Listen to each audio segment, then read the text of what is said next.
So Group E, Tom, 3 international tournament wins in a row for Spain. Then I think they went 3 tournaments without winning a group game. Where are they at the moment ahead of this one? I think hopes are high for Spain. They were very, very impressive at the last Euros. Luis Enrique has made them a little bit more direct, and there's been some eye-catching results since the Euros as well. They won 6-0 against Germany last November. They've got a good young core of players. The football, as I say, is a little bit more direct, a little bit less self-indulgent at times, maybe just the ticky, not so much of the tacker. Pedri was the standout star at the Euros. Who should we be looking out for from them this time? Well, Pedri again will be worth watching. He's just been absolutely fantastic for Barcelona. Xavi, the Barcelona manager, reckons he's already among the best players in the world.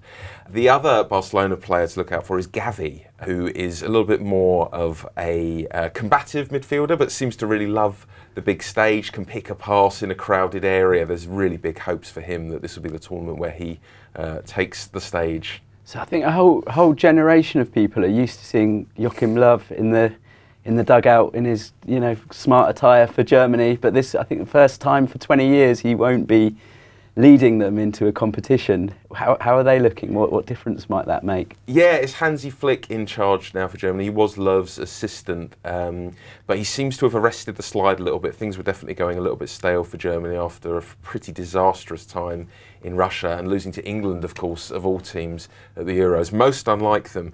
The shine has gone off them a little bit. I think there was a time when it was just assumed they would always go deep into tournaments, but that's really not been the case recently. But we have been here before with Germany. They were very, very poor at Euro 2000 and Euro 2004 as well, but in between that they made a World Cup final, so it is tough to count them out. And obviously 2 heavyweights in the group traditionally, Spain and Germany, probably the standout group fixture. How do you think they'll approach that? What will they be happy with? Because it's the second game for both teams, isn't it? It's tough, isn't it? Because you would have thought conventionally and instinctively a draw's a good result for both teams in that. But I'm not quite sure about that, because if Japan can draw with Germany in their first game, which I don't think is out of the question, and then say Germany are playing for a draw in that second game and Spain nick it at the death, assuming Japan also beat Costa Rica, which is their second game, you're then into a situation where it's Japan against Spain in the last game, and it's one of those scenarios where a point for both teams gets them through. So very much peak World Cup group stage excitement there, but I would hope that those 2 teams are going for it in that second game, which should make it way more fun. And Costa Rica, they made it to the quarterfinals in 2014, which must have been their best ever World Cup performance. Is it a new generation now, or do they have many survivors from that group? Yeah, it's been difficult for them to find the replacements there. There's still sort of half a dozen or so of those 2014 players kicking around for them. Joel Campbell and Brian Ruiz are familiar names for British football watchers. Keylor Navas, of course, is the big star for them. He's the goalkeeper who was at Real Madrid for a long time. He's now back up at PSG for Donnarumma, but he seems to be very much the focal point, the culture leader of the Costa Rica team.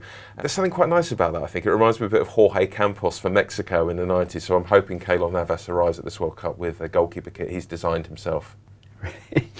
And Japan have something unique or different in this World Cup, because they've got some pedigree playing in Qatar. Yeah, well, there's a famous football match in Japanese history which they call the Tragedy of Doha, where they lost 2-1 to Iran, heartbreakingly late on their way to not qualifying for the 1994 World Cup. So this will be their 7th World Cup in a row. It should have been 8 if they'd seen off Iran in Doha, but they didn't manage it. So a chance for some redemption for Japan, and there's every chance they could redeem themselves in Qatar this time. They're quite a tidy team, fond of quick passing, no sort of massive standout stars, but seem like a good coherent side that could cause some issues. I'm going to take Spain uncontroversially as group winners here. I do think they have the pedigree and the emerging talent to come through this group pretty easily. You've got to get off the fence with these things as well. So I'm having Japan in second and Germany as one of the shock group stage exits at this tournament.